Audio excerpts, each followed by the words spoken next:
Buonasera, benvenuti. Quite fitting to introduce you this in Italian.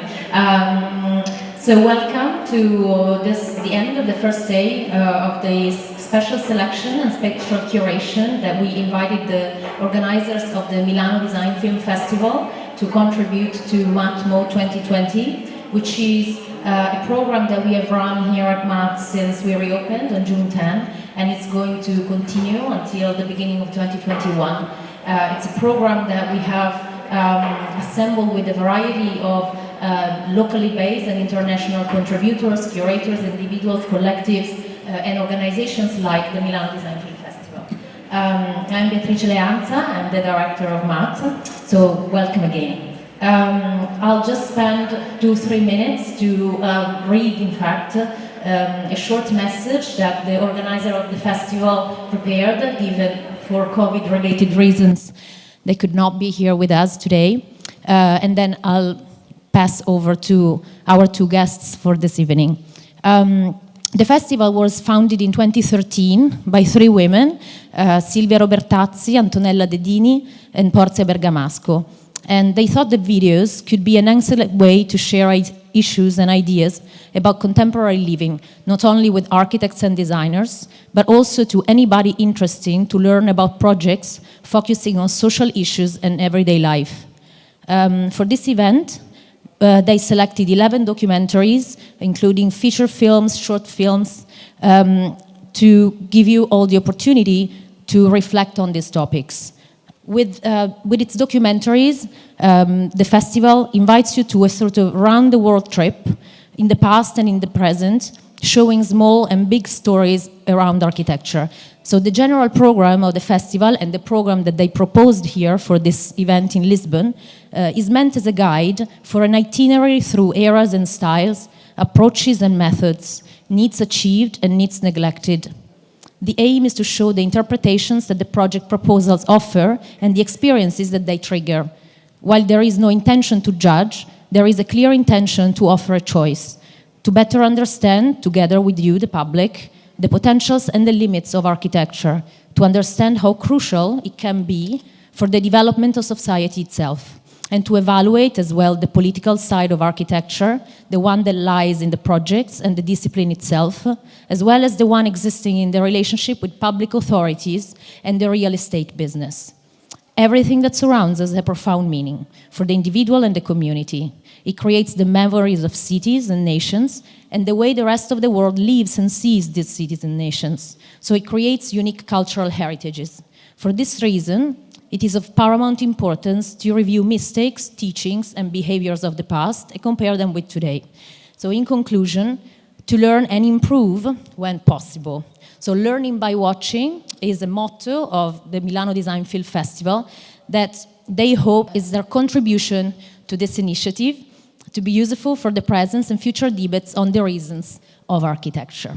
So I think this is a good prompt, possibly, for the conversation that we are hosting tonight on this occasion. So we have invited 2 speakers that I am invited to already take seat. The following will be in Portuguese. So we have, ladies first, always, Maria Mendes, who is a documentary film programmer. She has 20 years experience, mostly working in the film of documentaries. She is a programming coordinator, commissioning editor. She's worked in Brazil and for festivals in Latin America, but she's based in Lisbon, and among other things, she writes for Público, the newspaper, about cinema. Well, he's accompanied by a friend, I understand. You know each other, so this is going to be interesting. Manuel Henriques. He is the executive director of the Lisbon Architecture Triennale, who's also partner. We are partners of MAT for, the upcoming, not so much, but 2022 edition. Manuel has rich experience in working with filmmakers, artists, architects, so plenty in the backstage of what it means to work with cultural practitioners. So tonight they'll have a free conversation, so they'll moderate themselves. Enjoy. Thank you, Beatriz. Primeiro, obrigada ao Manel e ao Mate pelo convite. e nós combinamos de, enfim, apresentar muito brevemente o nosso percurso, que explica por que nós fomos convidados aqui para fazer a conversa. E, no meu caso, acho que era importante falar que eu venho do documentário, não tenho uma relação acadêmica com a arquitetura, fui me interessando progressivamente pela arquitetura nesse percurso, mas pela arquitetura de formas muito distintas, em questões que tangenciam, na verdade, a vida, os medos, as preocupações das pessoas e que são, por isso, objeto de filmes, e pensar como que o documentário aborda ou consegue filmar a arquitetura em suas múltiplas formas. E já agora eu gostava de dizer, nós combinámos isso também, que para nós, e não só porque nos foi dito também assim, que era uma conversa informal, e no fundo a ideia que nós temos para esta conversa é que seja de facto isso, ou seja, uma conversa informal e uma forma de pensarmos em conjunto, e não uma forma de nós estarmos a debitar aqui alguma coisa que sabemos e que outras pessoas não sabem, porque isso se calhar também não é verdade. E por isso aquilo que nos interessa nesta conversa é essa ideia de pensar em conjunto com quem estiver aqui, que algumas das pessoas terão visto os filmes, outras não. Nós vimos os filmes um pouco em binge-watching em casa, mas de qualquer forma a ideia que tínhamos era partir desta ideia dos filmes, mas não falar sobre eles, porque é provável que as pessoas não tenham conseguido ver os filmes todos, e ainda há filmes amanhã que ainda não vimos, não é? Mas ainda falando sobre o nosso background e a razão pela qual eu estou aqui, acho que é por aquilo que disse a Beatrice, e é importante dizer que eu sou arquiteto, mas não faço prática de arquitetura, ou quase nenhuma, portanto não construo casas ou edifícios ou espaços. Trabalho essencialmente na área da cultura, ou seja, na produção cultural na área da arquitetura, e de alguma forma, por ocasiões da vida, cruzei muitas vezes com cineastas, algumas, aliás, uma está aqui, que é a Rita Nunes, com quem tive muitas aventuras desde o conservatório, desde o trabalho para concorreres ao conservatório, e, enfim, o meu percurso cruza-se muitas vezes com o cinema, e a Beatriz dizia dentro e fora no backstage, porque muitas vezes estava em palco e outras vezes estava no backstage. Mais recentemente, na Trienal de Arquitetura de Lisboa, fizemos algumas experiências com como representar a arquitetura em cinema, e lembrámos de outras experiências enquanto pensámos sobre esse assunto, e é interessante estar aqui o Ricardo Carvalho, porque se calhar não me lembrava disso se não estivesse aqui, mas a exposição que vocês fizeram do Autoguia, não era?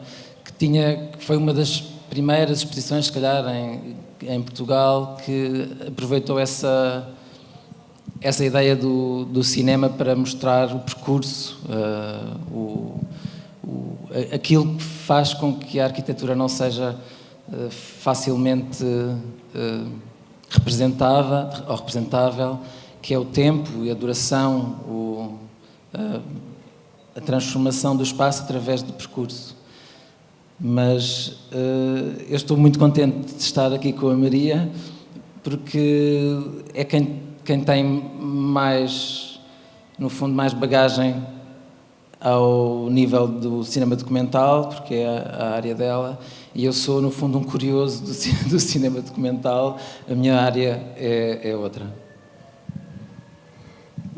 Eu acho que vale a pena falar rapidamente das bases assim do cinema documentário, porque que nós estamos aqui vendo documentários e falando documentários e não falando de filmes de ficção que também retrataram a arquitetura de diversas maneiras. E eu acho que uma consideração interessante é o documentário, né, assim como a arquitetura, é impossível de ser definido de uma maneira resumida, porque isso seria reducionista, mas eu acho que se a gente pensar numa definição, talvez a primeira, mais clássica, que é o tratamento criativo da atualidade, não é? Essa é uma definição do documentário que foi feita em 1926 pelo Grierson, mas é até hoje usada porque faz mesmo sentido. E quando nós pensamos no documentário, eu acho que existe uma confusão também, por motivos óbvios, com o jornalismo, por se tratar do real, né, da ideia de real, da ideia de verdade, como oposição a uma coisa que pode ser representada de forma ficcional. E é interessante isso, porque o Grierson, quando cunhou essa definição, falava que justamente ele achava mais interessante saber das coisas e ver as coisas com as pessoas que de fato, eram os agentes e os personagens dessas situações e nos lugares. Eu acho que no jornalismo a gente espera, apesar das duas formas audiovisuais tratarem do real, a gente espera a verdade, não é algo que a gente possa saber e confiar que é mesmo assim que aconteceu e que acontece. E no documentário isso quase que não interessa nada, não é? Na minha opinião, é aí que o documentário se torna uma coisa verdadeiramente interessante e alcança um estatuto de arte, de forma rica, que é uma representação da realidade, mas sem compromisso com uma ideia de verdade.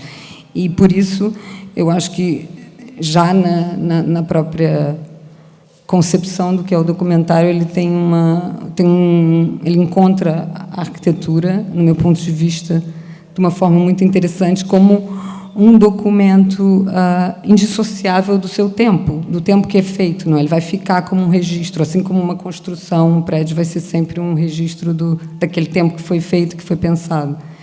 E eu acho que a gente estava conversando também sobre essa questão de agora, de como pensar agora os filmes que estão sendo feitos e as ideias da arquitetura e, principalmente, da formação das cidades nesse contexto pandemia. E eu acho que me lembrei de vários filmes que foram feitos sobre isso, ou em outros contextos, mas antecipando esses medos, né, essas aflições assim das pessoas, a ideia de como que são os espaços depois que nós morremos e que eles ficarem desabitados, ou como é que seriam as cidades sem as pessoas, toda essa fronteira entre a realidade e a distopia. E eu vou voltar para o Manel, porque ele, por acaso, fez uns filmes durante o lockdown, aqui, quando a cidade estava toda em casa, as pessoas estavam em casa, e teve esse desejo de filmar os espaços vazios, e acho que é interessante a gente mostrar também, pode ser uma coisa boa. Bom, na verdade, foi uma ideia de há bocado. Nós juntámos esses filmezinhos, são 22 segundos, acho eu, 20 segundos, que nós podemos mostrar só... ou seja, eu não sou cineasta, isto foram umas imagens que eu fiz principalmente na zona do centro da cidade, moro no centro da cidade, e então, quando ia ao supermercado, nas primeiras semanas de estado de emergência, a ideia de uma cidade completamente vazia era, enfim, foi, acho que quase, provavelmente todos nós experimentámos isso, é entre o assustador e o maravilhoso, não é? Então, para quem vive no centro da cidade, que estava a querer ter a cidade de volta para si por causa do excesso de turismo em Lisboa, e de repente aquele desejo torna-se realidade, mas não é bem aquele desejo, não é? Nós se calhar não queríamos a cidade tão vazia, porque há um misto de prazer e perigo, não é? Nesse vazio. E, enfim, registrei esses momentos que podem ser só uma ilustração, não são um filme artístico, são mesmo umas captações de imagem. Eu acho que a primeira imagem é nas Portas do Sol, ou em Santa Luzia. Depois há uma imagem também em que se vê um navio de cruzeiro nas Portas do Sol e o navio está vazio, mas isso não é totalmente perceptível na imagem. E depois no Chiado, ou seja, tudo zonas com muita gente, e estas imagens que foram captadas tipo às 4 da tarde ou assim a horários muito normais, parecem captadas talvez às 6 da manhã, quando não está ninguém, e mesmo assim eu acho que ainda estão mais vazias do que às 6 da manhã. Mas uma das razões pelas quais nos lembramos disso, eu já continuo.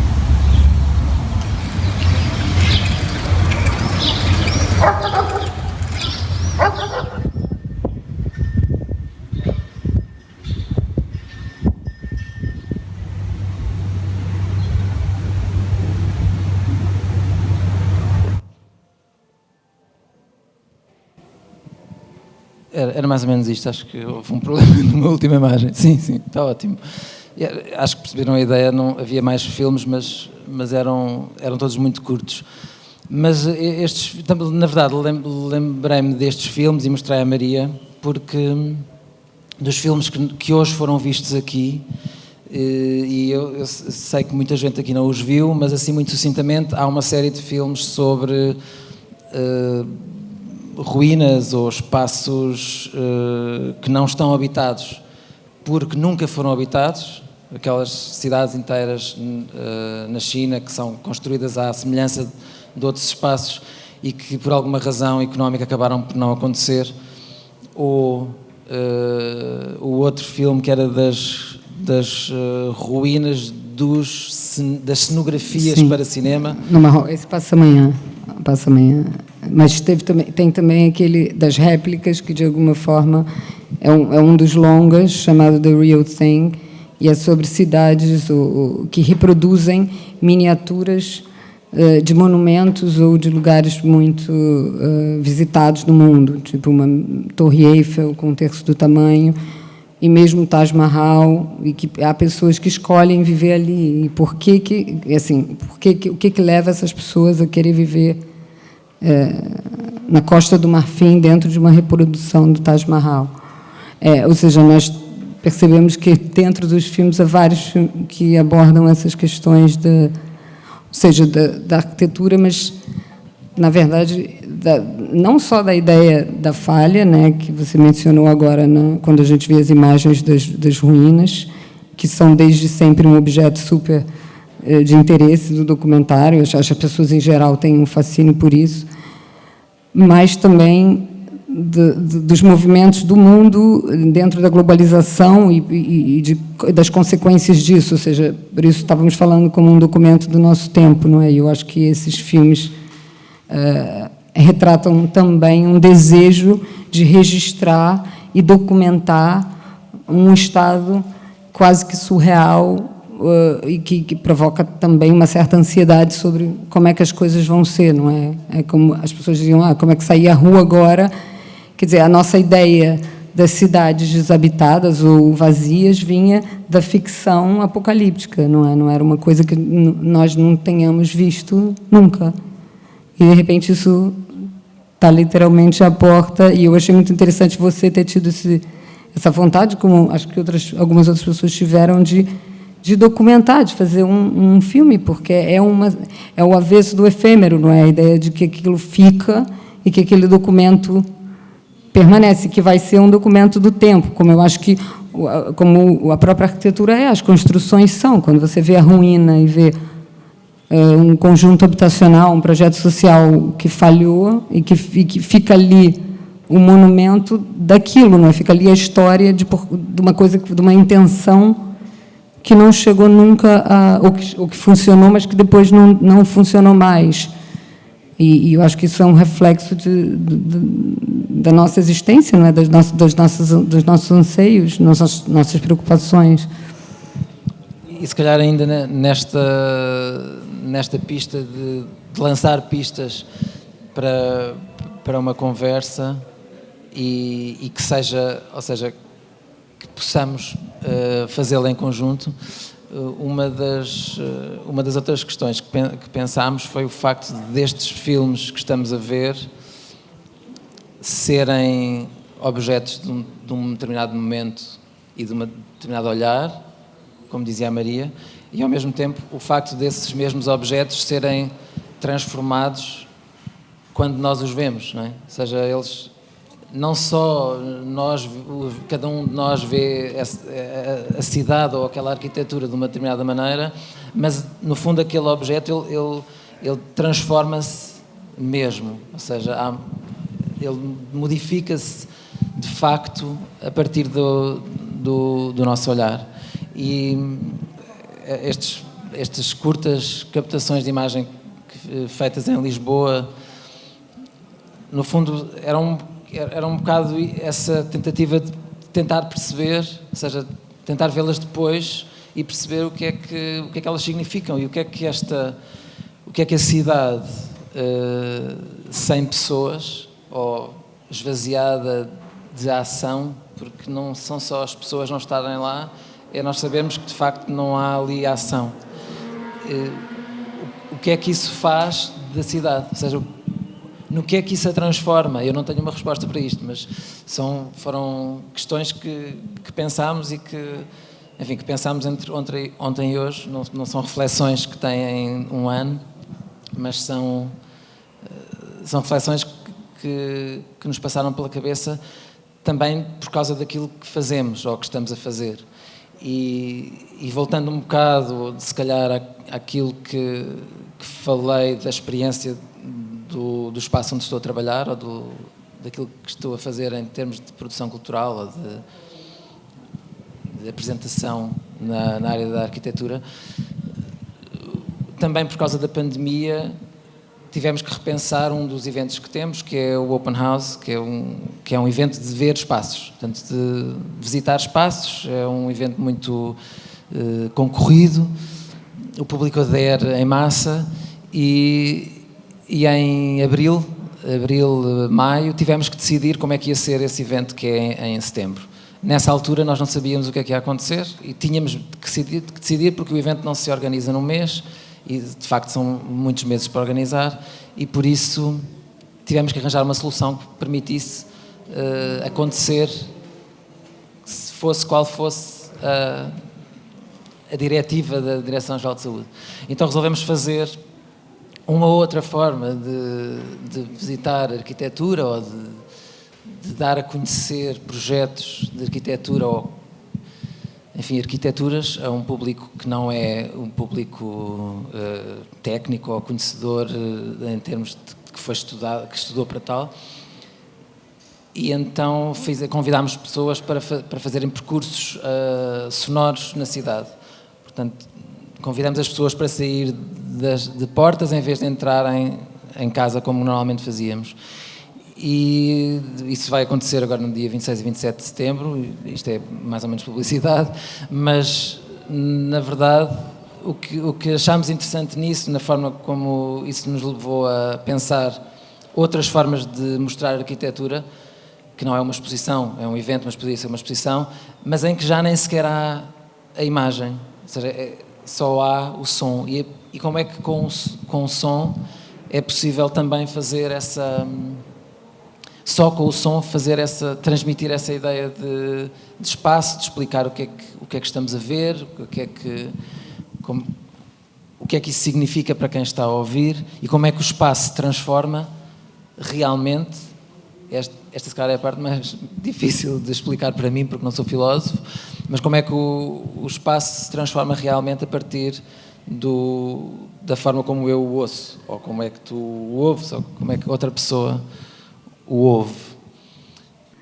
Não, vou fazer então uma outra, puxar pelo ponto que você estava falando antes da forma de filmar, né, os espaços e eu até selecionei um trecho também que talvez a gente pudesse passar de 1 minuto de um filme.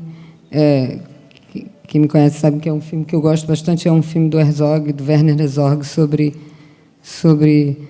as consequências ambientais da Guerra do Golfo. Foi feito no início dos anos 90 e eu só peguei esse trecho que tem 1 minuto. Acho que é interessante na sequência do que o Manuel mostrou, porque nós vivemos uma situação coletiva, né, da pandemia. O mundo inteiro está envolvido nisso. E aqui, nessa conversa, o Manel antes introduziu o que a gente ia ver, não é? Que ele filmou, em que lugares ele filmou, em que dispositivo que ele usou. E esse filme do Herzog é um filme que foi feito já quando os campos de petróleo estavam ardendo, queimando, e ele sentiu necessidade, eu acho interessante a maneira como ele faz isso, por isso vou mostrar, de dizer que aquilo que a gente vê durante o documentário era antes uma cidade, o que hoje, porque virou uma outra coisa, virou basicamente um campo de fogo, sem pessoas, sem nada, quer dizer, tem lá meia dúzia de pessoas trabalhando, e eu acho interessante a maneira como, e pensar que é um filme do início dos anos 90, ou seja, antes do drone e desses recursos, em como ele dá uma visão aérea da cidade e anuncia, numa narração, que o que a gente está vendo ali logo estaria completamente acabado, que seria nada. Ou seja, eu achei interessante mostrar isso, porque a gente está vivendo, por uma série de razões, principalmente tecnológicas, um momento em que é possível filmar e mostrar e ver uma coisa que todos sabemos o que é. Mas eu acho que o documentário sempre tentou, como uma forma de interpretar e ver a realidade, dar conta dessa sensação. E nesse caso, fruto da guerra, não era uma pandemia, mas é também uma situação como se fosse um fim de alguma coisa, estruturou esse filme. E não sei, talvez seja curioso só ver esse minuto, se a gente conseguir, não sei se dá para ver, mas pronto. Mais ou menos a partir daí vai entrar uma cartela. Não, é aí mesmo, pode deixar a partir. Daqui a uns 5 segundos vai entrar uma cartela. Isso é o trailer, é um trecho do trailer, mas é exatamente o início do filme, a partir da cartela. E dá um pouco essa ideia do que eu estava tentando falar.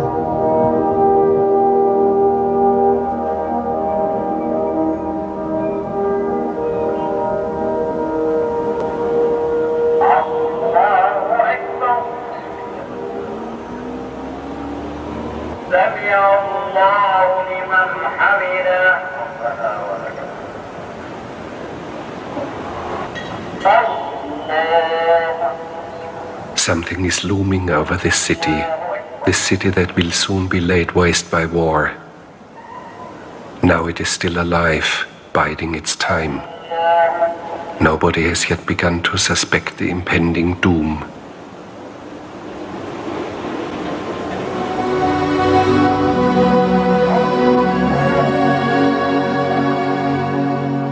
É só esse trecho que ele fala, que é interessante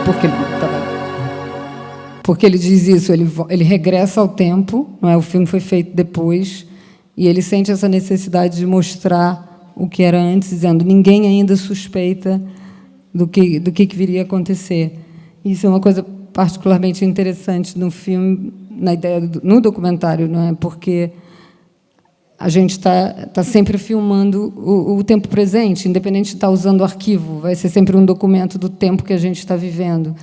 E eu acho que essa tentativa de entender, e a arquitetura é um veículo para isso, não é? Nós estávamos conversando antes também estava mencionando o cinema do Frederick Wiseman, que é talvez o mais importante documentarista em atividade, porque fez também um tipo de cinema documentário que não tinha sido feito antes, inventou um tipo de filme e filmou com as instituições americanas durante muito tempo, porque essas instituições, como são públicas, são financiadas pelas pessoas, então tinha a ideia de que as pessoas tinham o direito de saber, deviam saber como é que as instituições funcionam, não é?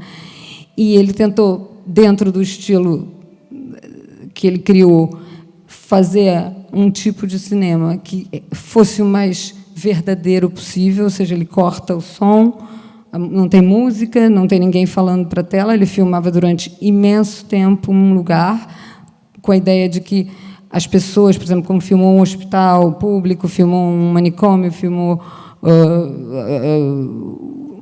a corte, nos casos de violência doméstica, as escolas públicas, que a presença dele e da equipe, que era sempre muito pequena, durante tanto tempo, faria com que as pessoas que estão trabalhando ali progressivamente esquecessem que ele existe.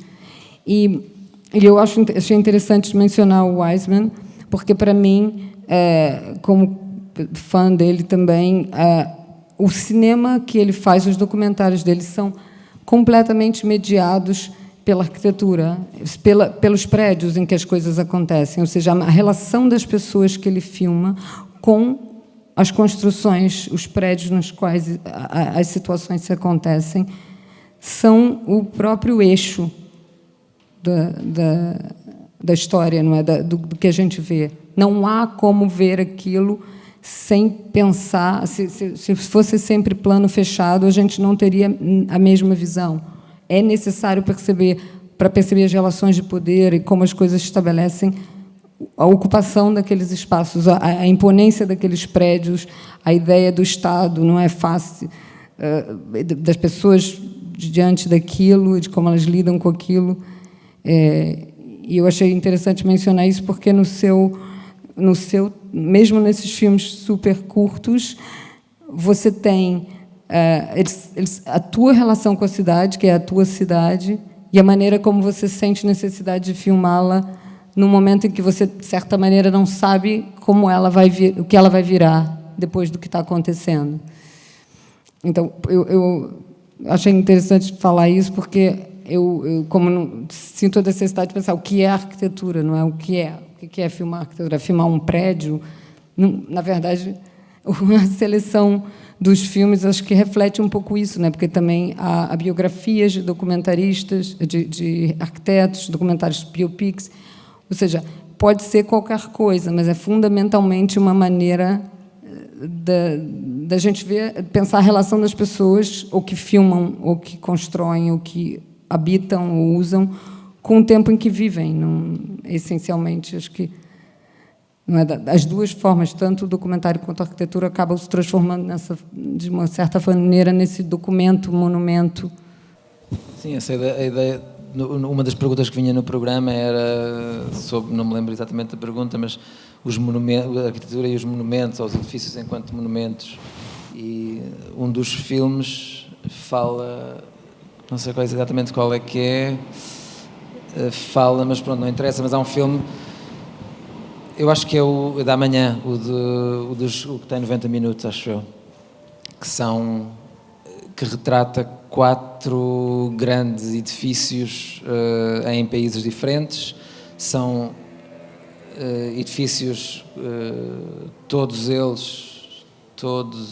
quase todos eles, do outro lado, enfim, para nós que estamos aqui, é do outro lado da cortina de ferro, mas para quem está do outro lado é do lado de lá, ou seja, é do lado de cá.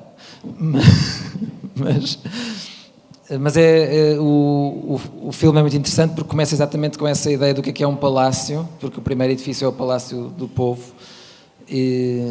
um palácio para o povo, o Palácio do Povo é Moscovo, e começa com essa ideia de que um monumento, com a definição de palácio que acho que a etimologia da palavra vem de Roma e de um monte em Roma, com um nome cuja raiz da palavra se aproxima de palácio. Eu não me lembro exatamente do que está escrito, mas é esta a ideia, e que é só para pessoas, para algumas pessoas. Ou seja, a ideia de que há um tipo de edifício que é só para algumas pessoas, e acaba a mostrar este enorme edifício de habitação, enfim, com, não sei, 700 e tal frações, não tenho a certeza exatamente do número, se calhar mais, que tem tudo, que seja, que não é autossuficiente, mas, portanto, que tem desde uma piscina até cafés abertos 24 horas, e que é para o povo, ou seja, que é para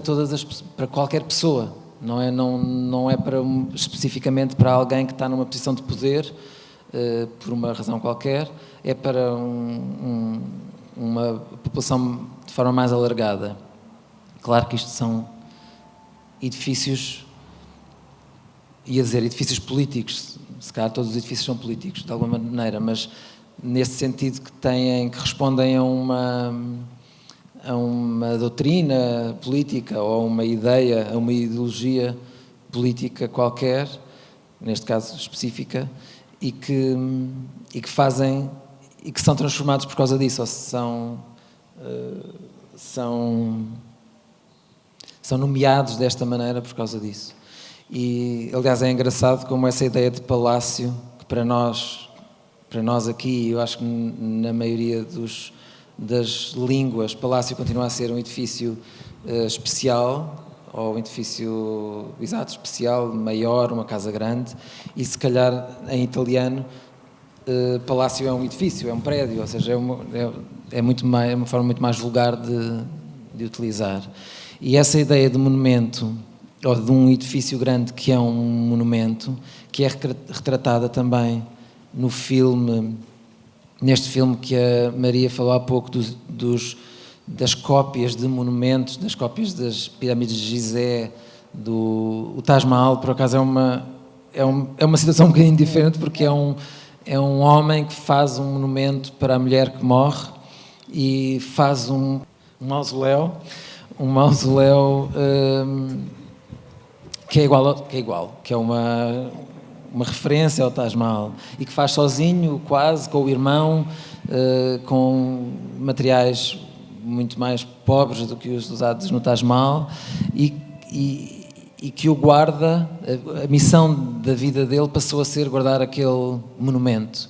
E a ideia dele, quando o constrói, é exatamente porque a mulher lhe tinha dito que, como não podia ter filhos, nunca mais ia ser lembrada, nunca mais ninguém ia pensar nela quando ela morresse. E então ele construiu aquele edifício, que é um monumento, ou passa a ser um monumento, para isso, para ela ser lembrada. Ou seja, aquele edifício serve como uma forma de nos lembrarmos de alguma coisa, ou de aquela pessoa passar a ter um significado qualquer. Mas aquele Taj Mahal está no meio do mato, num sítio, quer dizer, não está propriamente, não tem um caminho que se segue, que vai até lá. Ou seja, esta ideia de monumento pode ter imensas formas de ser, não é? Nós, na nossa forma de ver aqui, deste lado, neste norte global, como se tem dito, é isso, é um edifício, se calhar, que se destaca, principalmente pela sua representação de poder, mas pode ser um mausoléu para uma pessoa que morreu e que não quer ser esquecida. Mas ainda nesse filme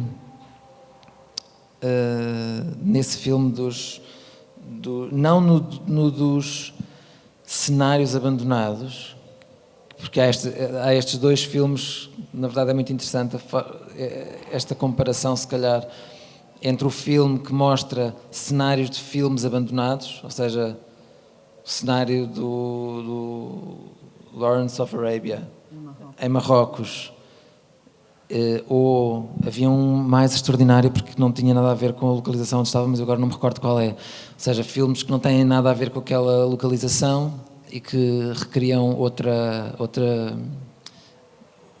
realidade. Aliás, havia um filme que era como se fosse no faroeste americano, e que também acho que é em Marrocos, com uma bomba de gasolina americana totalmente estereotipada, e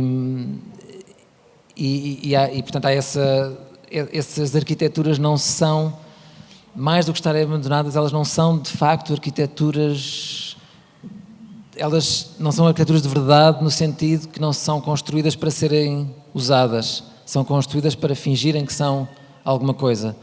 Ou seja, se fizermos um murro na parede, fura-se a parede, porque aquela bomba de gasolina não tem gasolina. Mas há o outro filme, que são as construções que não acabaram, ou seja, que por alguma razão ficaram interrompidas, e que são construções de verdade, onde se gastaram milhões de euros ou de dólares a fazer, gastou-se muito material, extraiu-se muita pedra e ficaram ali como aquele parque inacreditável de mansões todas iguais, não sei quantas são, não sei se te lembras quantas eram, mas centenas de mansões todas iguais, algures na China, e que agora é um parque. Não é um parque. O documentarista é que o filma como se fosse um parque de visita, em que se paga um bilhete para se entrar. Ele entra porque aquilo está abandonado, mas ele faz esta ficção de um parque que é possível de visitar e que no fundo se transforma também, em certa medida,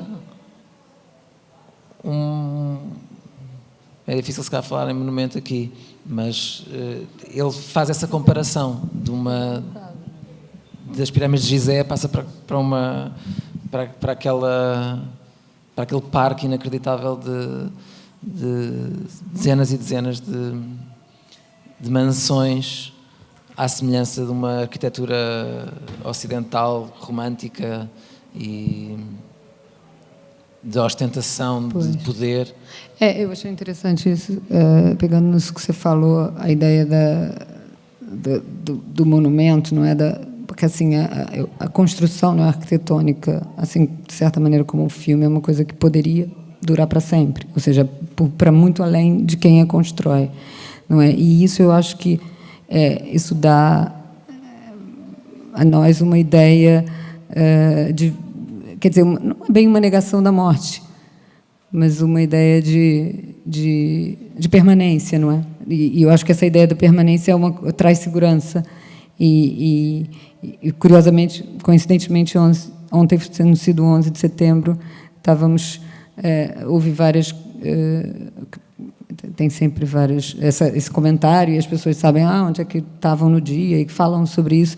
E eu, quando estava pesquisando imagens de implosões e tentando investigar por que isso fascinava tanto as pessoas, porque, a propósito de uma pesquisa sobre esse assunto, fui procurar na internet imagens de prédios sendo implodidos, por todas as razões possíveis, em diversos lugares possíveis.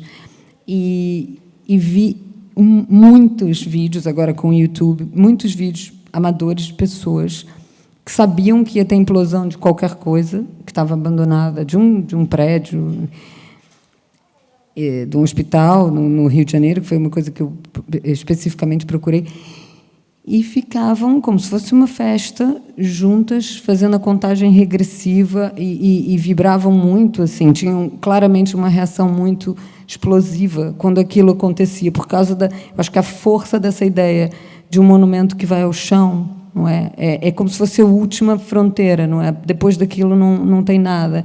Enquanto aquilo pode continuar como um monumento do que não funcionou, mas o espetáculo que é a ideia de algo ser destruído, eu acho que diz um pouco da nossa relação com o fim das coisas, não é? Com a destruição das coisas, porque a construção aponta para um sentido, não é? Aquilo tem um propósito, aquilo está vivo, aquilo está orgânico, aquilo dá uma ideia de continuidade. E o vazio, quer dizer, o estranho da cidade era: a cidade não tem ninguém.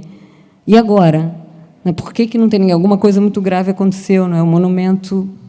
Mas eu acho que essa história que falas do Hospital do Rio, diria que vale a pena contar, porque é muito engraçado como isso que tu dizes do orgânico, do ser orgânico, ou seja, sucintamente era um edifício que foi, por questões económicas, só foi completo até meio, mas a estrutura, portanto as vigas e os pilares em betão, portanto ao imaginar assim um esqueleto de edifício, foi feito completo, portanto exatamente a meio, à metade que está com tudo, não é? Funcional, sendo um hospital público enorme. Operações a acontecer, peito aberto, tudo.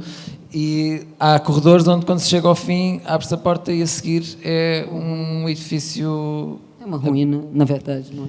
Mas que teve que ser demolido porque estava a contaminar Exatamente. A outra metade. Não é? Isso é muito simbólico, porque o prédio teve que ser cerrado ao meio e só a metade foi implodida e, ironicamente, a metade era simétrica à metade que funcionava. Então, assim, aquilo era uma imagem, metáfora perfeita do corpo que, enfim, parou de funcionar e teve que ser demolido. Mas eu acho que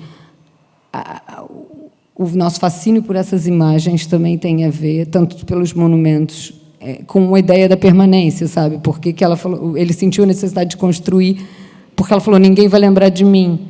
Então, a memória também precisa do concreto para sentir que continua, sabe? Como o casal Ceausescu, que fez é outro dos filmes, que, aliás, é um dos 4 edifícios monumentais retratado neste filme, dos 4 monumentos, que é o Palácio do Povo, neste caso acho que se chama Palácio do Povo, e o casal de Ceausescu, o briefing, no fundo, daquele edifício é que tem que durar 500 anos e... Enfim, tem que durar 500 anos e é feito com materiais para durar 500 anos. Pronto, que levou à ruína... enfim, aquele casal levou à ruína o país, mas... E este edifício teve uma enorme responsabilidade nisso. Mas nós estamos a acabar esta conversa, disseram-me, e nós tínhamos esta ideia de pensar em conjunto. Eu já sei que é sempre difícil as pessoas falarem, e cá é ainda mais, se calhar, não sei, acho que nós, então com máscara, então torna-se mesmo difícil, mas não sei se alguém quer partilhar algum pensamento que teve entretanto, que queira partilhar connosco, dizer alguma coisa sobre algo de errado que nós dissemos e que queira corrigir, ou se tenha lembrado, enfim, é agora ou nunca. Somos sempre um povo muito tímido. Eu pensei que os brasileiros podiam salvar, se calhar a Bel vai salvar esse momento. Obrigada. Eu tenho uma pergunta assim, que tem a ver com a arquitetura como um centro. Existe uma escala, por exemplo, tem o humano, a construção e a construção em relação à cidade. E como vocês veem essa relação, assim, tem a interação do humano que ocorre mais dentro da construção, né, na minha casa, aqui, e tem a relação externa do prédio com a cidade. Vocês têm, assim, como é que vocês veem isso, essa interação, por exemplo? Como isso se dá? Bom, já estou arrependido de ter aberto, mas eu diria que, na verdade, o que eu sinto ao ouvir essa tua interrogação é uma espécie de surpresa, porque como não consigo separar as duas coisas, essa relação da pessoa com o que é dentro da construção, o que tu dizes que é dentro ou o que é fora, mas porque há, de certa maneira, uma continuidade, ou seja, não apareces dentro e fora com um clique, não é? Ou seja, há sempre uma continuidade espacial e por isso tenho alguma dificuldade em separar as coisas, mas pensar que isso é uma forma de ver a mim interessa-me especialmente. Não sei se consigo responder a isso, ou seja, não sei se consigo responder se há uma diferença. É claro que pensar o espaço exterior numa cidade pode ser uma disciplina específica, não é? De pensar de forma muito técnica percursos, trânsito, acessos, etc. E pensar um espaço interior pode ser outra coisa. Existe uma delimitação entre o privado e o público. A construção por dentro, ela é privada, se eu estou na minha casa. Mas quando eu estou na rua, eu estou interagindo com aquela coisa de forma pública. Então, por fora, eu tenho assim, eu posso dizer, isso é neoclássico, isso é não sei o quê. E por dentro eu tenho uma outra percepção. Isso sempre foi uma coisa que me intrigou, que eu gosto de visitar a cidade, gosto de fotografar muito, que eu sou designer. E eu sempre fiquei pensando assim, no espetáculo que são cidades e que histórias elas me contam através do externo.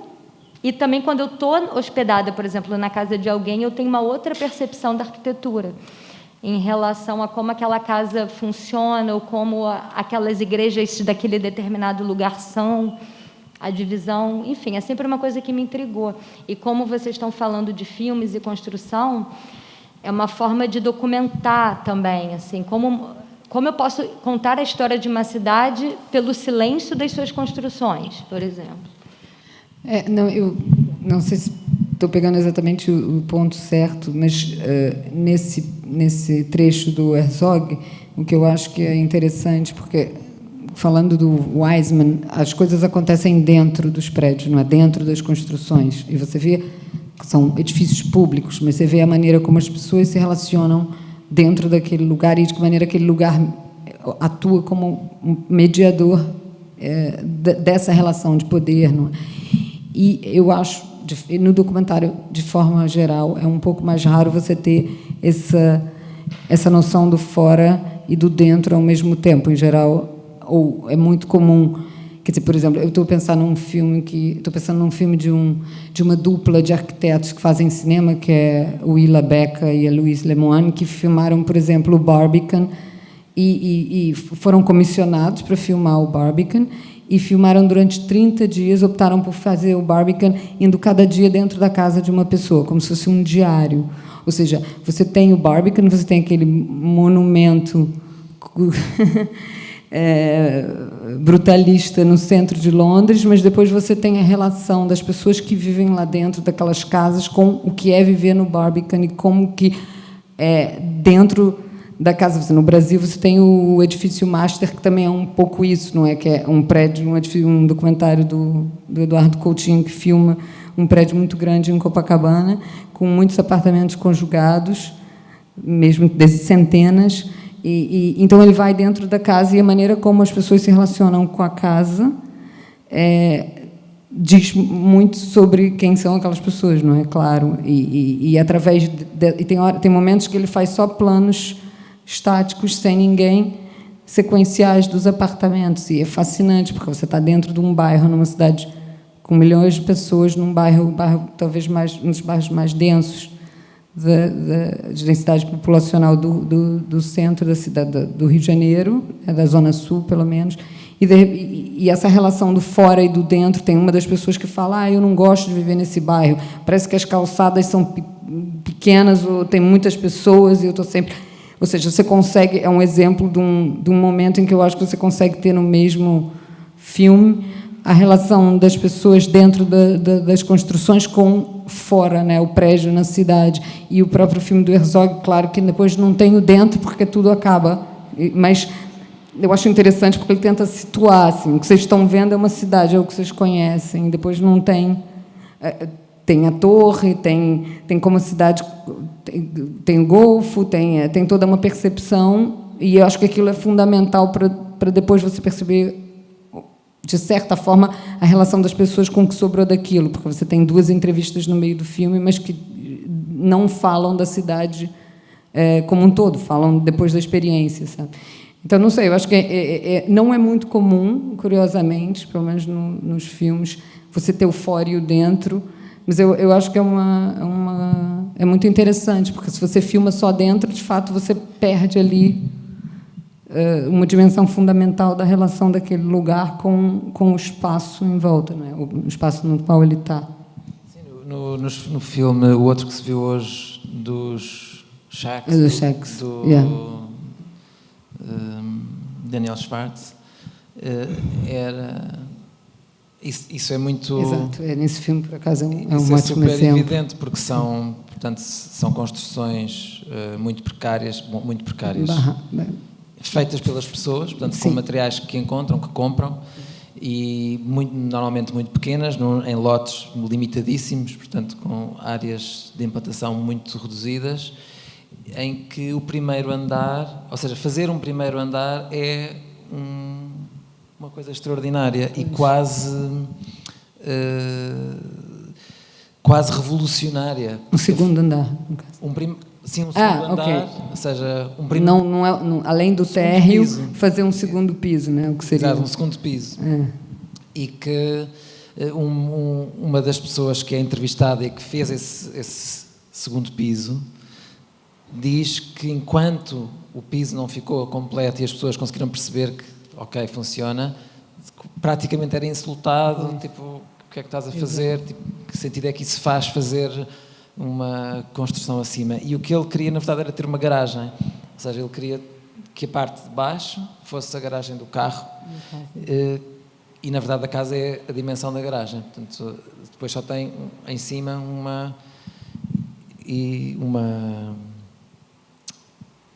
uma área que é a casa, o resto da casa. Que ele quer, eu acho que é esse que quer reconstruí-la. Ou seja, quando tiver forma de fazer outra casa, ele quer reconstruir aquela casa. Exato. Não, e é interessante porque isso agora, a partir dessa casa, isso está acontecendo, ou seja, uma coisa completamente orgânica afetou, na verdade, toda a maneira daquelas pessoas viverem, não é? Porque outras pessoas estão a fazer a mesma coisa, quase que perceberam, pronto, então eu posso ter um segundo andar. E, pois... Mas, portanto, ninguém mais. Obrigado por nos ouvirem. Obrigada. Obrigada, Manuel.